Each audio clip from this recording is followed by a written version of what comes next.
आपको याद होगा गांव-गांव से 2-2 किलो लोहा इकट्ठा किया था भारतीय जनता पार्टी ने। गजब की नौटंकी की थी। कहा था कि सरदार पटेल के स्टेचू में आपके गांव का लोहा लगेगा, आपका भी योगदान होगा। आपको याद होगा ना वो अभियान। लेकिन वो लोहा कबाड़े में बिका या कहाँ गया आपको नहीं पता, क्योंकि सरदार पटेल की जो प्रतिमा बनाई गई गुजरात में, उसमें बहुत बड़ा योगदान चीन का था। हमारे साहेब का दिल चीन के लिए इलू इलू करता है। लेकिन भारतीय जनता पार्टी ने सरदार पटेल को लेकर जो कहानियां बताई हैं, उसकी हकीकत आज मैं आपको बताऊंगा कि वो कहानियां कितनी झूठी हैं। हकीकत ये है कि सरदार पटेल भाजपा और संघ से बहुत नफरत करते थे। नमस्कार, मैं हूं संजय शर्मा। आप देख रहे हैं 4PM न्यूज नेटवर्क। हमारे पिछले 100 साल के इतिहास की सबसे बड़ी घटना है देश को मिली आज़ादी।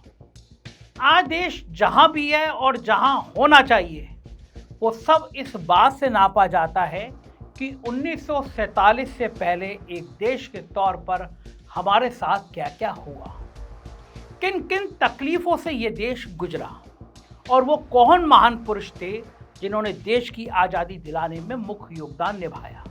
जाहिर सी बात है कि कोई भी राजनीतिक पार्टी अपने इतिहास को देश की आज़ादी के संघर्ष से जोड़कर देखना और दिखाना चाहिए।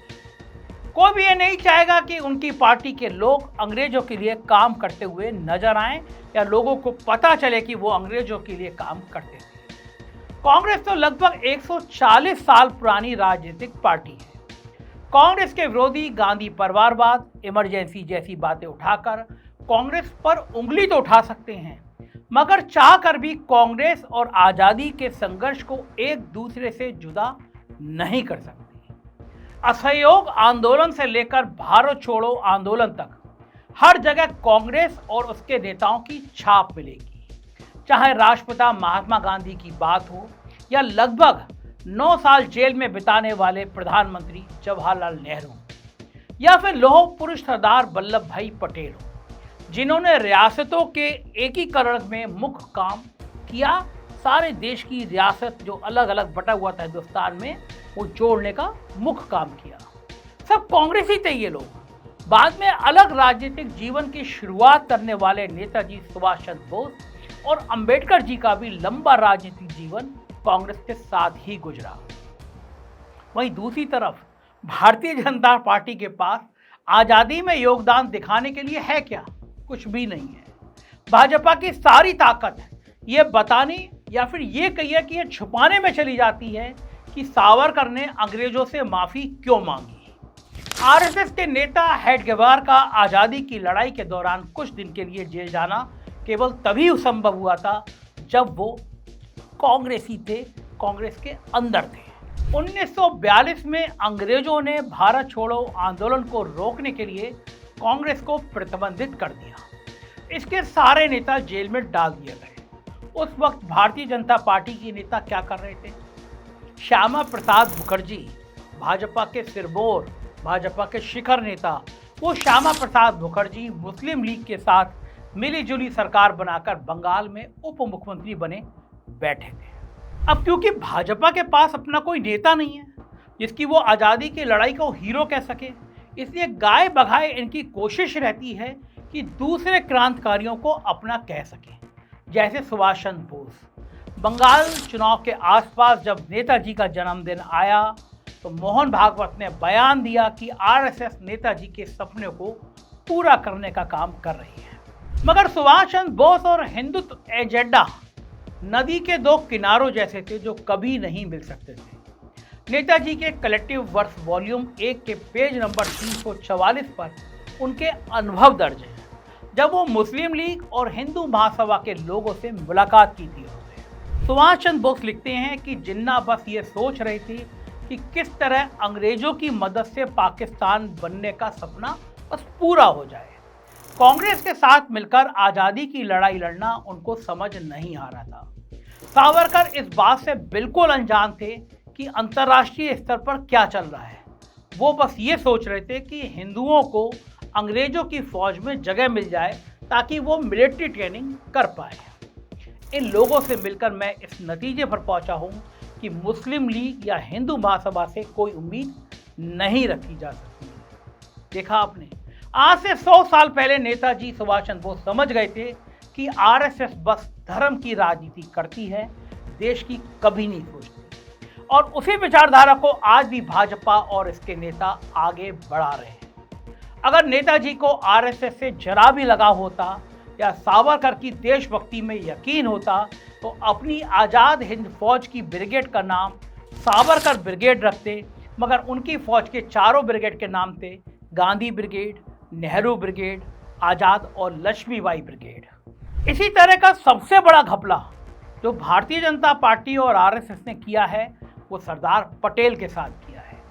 व्हाट्सएप यूनिवर्सिटी पर झूठ फैलाकर आज ये माहौल बना दिया गया है कि नेहरू और पटेल एक दूसरे के मानो जानी दुश्मन थे और सरदार पटेल मानो कांग्रेस के नहीं भाजपा के नेता थे।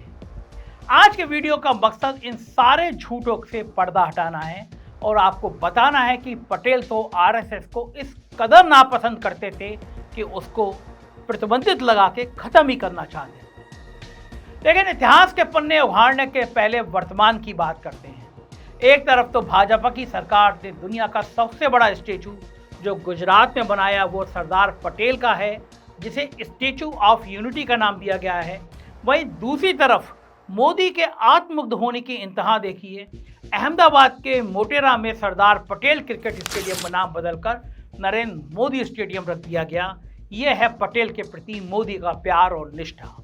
इतना ही नहीं, एक तरफ के स्टैंड को अंबानी स्टैंड और दूसरी तरफ को अडानी स्टैंड नाम दे दिया गया। भाजपा का यह दोगलापन सिर्फ इतने तक सीमित नहीं है, ये वो इतिहास कभी नहीं बताते जो काला है। 30 जनवरी 1948 को नाथूराम गोडसे ने गांधी जी की हत्या कर दी। गोडसे का कट्टर हिंदुत्व विचारधारा और आरएसएस से सीधा संबंध था, इसलिए 3 दिन बाद 2 फरवरी 1948 को भारत सरकार के गृह मंत्रालय ने आरएसएस को प्रतिबंधित कर दिया। उस वक्त देश के गृह मंत्री थे सरदार वल्लभ भाई पटेल।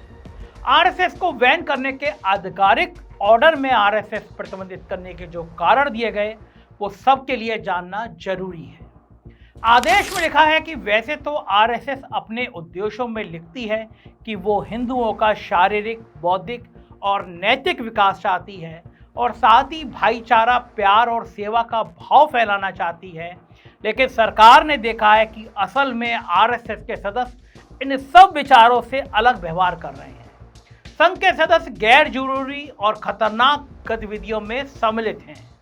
देश के कई हिस्सों से ये खबरें आई हैं कि आरएसएस के सदस्य व्यक्तिगत तौर पर आगजनी, लूट, डकैती और हत्या जैसे अपराध कर रहे हैं और साथ में अवैध हथियार भी इकट्ठा कर रहे हैं। इतना ही नहीं, आगे सुनिए कि ऑर्डर में और क्या क्या लिखा है। आरएसएस के सदस्य ऐसे पर्चे बांटते पाए गए हैं जिनमें लोगों को देश, पुलिस और सेना के खिलाफ भड़काया जा रहा है, उन्हें हथियार इकट्ठे करने को उकसाया जा रहा है। पिछले साल नवंबर में जब सभी सूबों के मुख्यमंत्री मिले तो विचार किया गया कि अभी आरएसएस को संस्था के तौर पर छोड़ देना चाहिए और इसके सदस्यों को व्यक्तिगत तौर पर मजबूती से निपटना चाहिए। लेकिन संघ की हानिकारक गतिविधियां रुक ही नहीं रही थी। हिंसा का माहौल जो संघ ने फैला रखा था उसका शिकार बहुत लोग हो चुके थे और अभी हाल में सबसे कीमती गांधी जी इसका शिकार हो गए हैं। ऐसे माहौल में सरकार की ये जिम्मेदारी बनती है कि इस तरह की हिंसा को रोका जाए, इसलिए संघ को गैर कानूनी संस्था घोषित किया जाता है। तो देखा आपने, खुद सरदार पटेल की अगुवाई में लिखे गए सरकारी दस्तावेज ने संघ और इसकी विचारधारा को महात्मा गांधी की मौत के लिए सीधा जिम्मेदार बताया और उन्होंने इसके लिए इसको प्रतिबंधित कर दिया। आज देश के गृह मंत्री अमित शाह हैं। गृह मंत्रालय का यह दस्तावेज इन्हें खोजने में वक्त भी नहीं लगेगा। उसे पढ़ें और फिर अगर कह सकते हैं तो कह दें कि सरदार पटेल गलत थे, हमारी आरएसएस को गलत प्रतिबंधित किया, वो हमारे दुश्मन थे। ये ऐसा कुछ नहीं कह पाएंगे। अगर नेहरू का आदेश होता तो जरूर तोड़ मरोड़ कर कुछ कह देते, लेकिन पटेल के खिलाफ ना बोलना इनकी मजबूरी है क्योंकि अपना कोई महान नेता है नहीं और दूसरे महान नेताओं के खिलाफ बोलेंगे तो वोट कैसे मांगेंगे। ये अलग बात है कि ना चाहते हुए भी अपना असली चेहरा और उसके पीछे की छिपी गिड़ा दिखाई देते हैं, जैसे कुछ दिन पहले अमित शाह ने बाबा साहब अम्बेडकर का अपमान किया। वापस सरदार पटेल पर आते हैं। मैंने सरकारी आदेश की बात की, वो तब दिया गया जब सरदार पटेल गृह मंत्री थे, लेकिन ऐसा नहीं है कि केवल ऑफिशियल पोजीशन के हिसाब से पटेल आरएसएस के खिलाफ थे, बल्कि व्यक्तिगत तौर पर भी वो ये मानते थे कि आरएसएस गांधी जी की हत्या के लिए सीधे तौर पर जिम्मेदार है। आरएसएस को प्रतिबंधित करने के 4 महीने बाद 16 जुलाई 1948 को पटेल जी श्यामा प्रसाद मुखर्जी को एक पत्र लिखते हैं। पत्र अंग्रेजी में था, मैं आपके लिए इसका हिंदी में अनुवाद कर देता हूँ। वहाँ वो कहते हैं कि जहाँ तक आरएसएस और हिंदू महासभा का सवाल है, क्योंकि गांधी जी की हत्या का केस अभी कोर्ट में लंबित है, इसलिए इन दोनों का उसमें कितना योगदान है उस पर मैं कुछ नहीं कहना चाहिए, लेकिन हमारी रिपोर्ट कंफर्म करती है कि इन दोनों संस्थाओं और खासकर आरएसएस की गतिविधियों से देश में ऐसा माहौल बना है जिस वजह से ऐसी बुरी दुर्घटना हुई। मेरे दिमाग में कोई शंका नहीं है कि हिंदू महासभा की कट्टर शाखा इस साजिश के पीछे थी। आरएसएस की गतिविधियों ने देश और सरकार के लिए सीधे तौर पर खतरा पैदा किया है।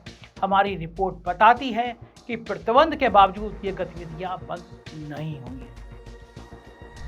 आरएसएस की अपनी पब्लिकेशन उदय के पेज नंबर 71 में पटेल की एक और चिट्ठी का जिक्र है जो उन्होंने उस वक्त के सरसंचालक गोलवलकर को लिखी। 11 सितंबर 1948 को पटेल लिखते हैं कि संघ के नेताओं के भाषण जहरीले हैं। इस जहर की वजह से महात्मा गांधी की हत्या हुई और संघ के अनुयायियों ने गांधी जी की मौत का जश्न मनाते हुए मिठाइयां बांटी। ये पटेल जी के खुद के शब्द हैं, जिन्हें भाजपा और आरएसएस अपना नेता बनाकर पेश करना चाहती है। जब प्रतिबंध के 6 महीने बाद भी पटेल का रवैया इतना गुस्से से भरा हुआ था, तो गोलवलकर ने उनसे मिलने के लिए वक्त मांगा। नवंबर 1948 में दोनों मिले भी। पटेल ने साफ साफ कहा कि अपनी हरकतें सुधारो, देश के झंडे की सेवा का वादा करो तो प्रतिबंध हटेगा। गोलवलकर सभाओं में कहने लगे कि वो किसी तरह की शर्त से नहीं बनेंगे।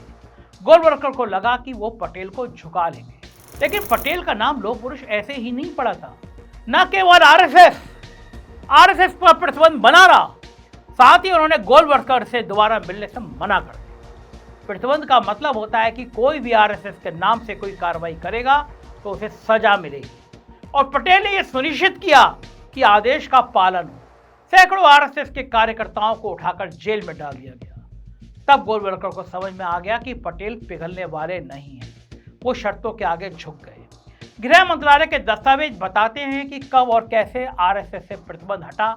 साफ लिखा है कि गोलवलकर को बताया गया कि सरकार को आरएसएस के काम से कोई परहेज नहीं है अगर वो अपना एक लिखित संविधान बनाकर सरकार को दे, जिसमें लिखा हो कि वो अपने कार्यक्रम सांस्कृतिक गतिविधियों तक सीमित रखेंगे और साथ ही देश के संविधान और झंडे के लिए अपनी आस्था दिखाएंगे। मार्च 1949 में गोलवलकर ने एक ड्राफ्ट भेजा।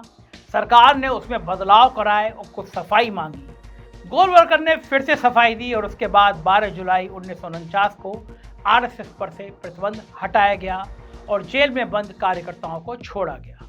हालांकि आरएसएस हमेशा इस सच को झुठलाने की कोशिश करता रहता है कि कभी इसके नेता कहते हैं कि आरएसएस पर लगा प्रतिबंध बिना शर्तों के हटा था, मगर मैंने सरकारी दस्तावेज दिखाकर आपको बतला दिया, साबित कर दिया कि ऐसा नहीं था। पटेल जी ने जब तक आरएसएस के घुटने नहीं टेकवाए प्रतिबंध नहीं हटाया। उसी तरह आरएसएस खुद को गांधी जी की हत्या से दूर दिखाने का षड्यंत्र करता रहता है। इनका कहना था कि गोडसे तो कई साल पहले ही आरएसएस की मेंबरशिप छोड़ चुका था। भाजपा के बड़े नेता सीधे तौर पर गोडसे की बुराई नहीं करते, मगर गांधी जी का नाम इतना बड़ा है कि उनकी हत्या को अपनी उपलब्धि भी नहीं बता पाते। लेकिन सरदार पटेल की चिट्ठियों से साफ जाहिर है कि आरएसएस और इसकी विचारधारा जिस पर भाजपा काम करती है, वही गांधी जी की हत्या के लिए जिम्मेदार थे। इस बात का सीधा सबूत एक और जगह से भी मिलता है। ये तो सब जानते हैं कि नाथूराम गोडसे ने गांधी जी को मारा और लगभग 1.5 साल के मुकदमे के बाद उसे फांसी हुई। लेकिन साजिश रचने के जुर्म में नाथूराम के भाई गोपाल गोडसे को भी 15 साल की सजा हुई। सजा काटने के बहुत साल बाद इस गोपाल गोडसे ने दिसंबर 1993 में फ्रंटलाइन नाम की पत्रिका को एक इंटरव्यू दिया और आरएसएस के दावों की धज्जियां उड़ा दी। उसने कहा कि हम सारे भाई नाथूराम, दत्तात्रेय, मैं और गोविंद आरएसएस के साथ थे। आप कह सकते हैं कि हम अपने घर के बजाय आरएसएस में पले बड़े हुए। यह हमारे लिए परिवार की तरह है। नाथूराम तो आरएसएस का बौद्धिक कार्यकर्ता था। उसने कोर्ट में अपने बयान में यह कहा कि उसने आरएसएस को छोड़ दिया था, लेकिन उसने ऐसा इसलिए कहा क्योंकि गोलवलकर और आरएसएस गांधी की हत्या के बाद अपने लिए मुसीबत नहीं चाहते थे। उसने आरएसएस छोड़ी नहीं थी। भाजपा और उसके नेता कभी नहीं चाहते कि उसके इतिहास का ये काला सच लोगों को पता चले, इसलिए उलूल जुलूल खबरें फैलाकर इतिहास बदलने की कोशिश करते रहते हैं। आज़ादी के तुरंत बाद और आज भी बस सत्ता सुख भोगना इनका परम उद्देश्य है, फिर चाहे वो जैसे भी मिले। इसलिए अपने सबसे कट्टर विरोधी सरदार पटेल को ये अपना नेता बताने की झूठी कोशिश करते रहते हैं, ताकि कुछ साल बाद कह सके कि पटेल तो खुद संघ के आदमी थे। इसलिए उन्होंने संघ को प्रतिबंधित नहीं किया। लेकिन देश के नागरिक होने के नाते हमारी जिम्मेदारी बनती है कि हम एक ऐसे झूठों के जाल में ना फंसें। हो सकता है कि व्हाट्सएप यूनिवर्सिटी पर फैले झूठ के जहर को मानकर आप नेहरू की बुराई पर बुराई करने लगे हो, यकीन करने लगे हो, मगर भाजपा का काला इतिहास और देश की आज़ादी में इनके जीरो योगदान की बात सरदार पटेल ने भी की थी और नेताजी सुभाष चंद्र बोस ने की। ये बात आपको आज के बाद हमेशा याद रखना चाहिए। आप भूल जाएं, इसलिए मैं आपको याद दिलाता रहता हूँ। आप इतिहास के सही पन्ने जानना चाहते हैं, इस राजनीति को समझना चाहते हैं, तो देखते रहिए 4PM न्यूज़ नेटवर्क। चैनल को सब्सक्राइब और ज्वाइन करिएगा। मुझे अपना सहयोग दीजिएगा। Thank you.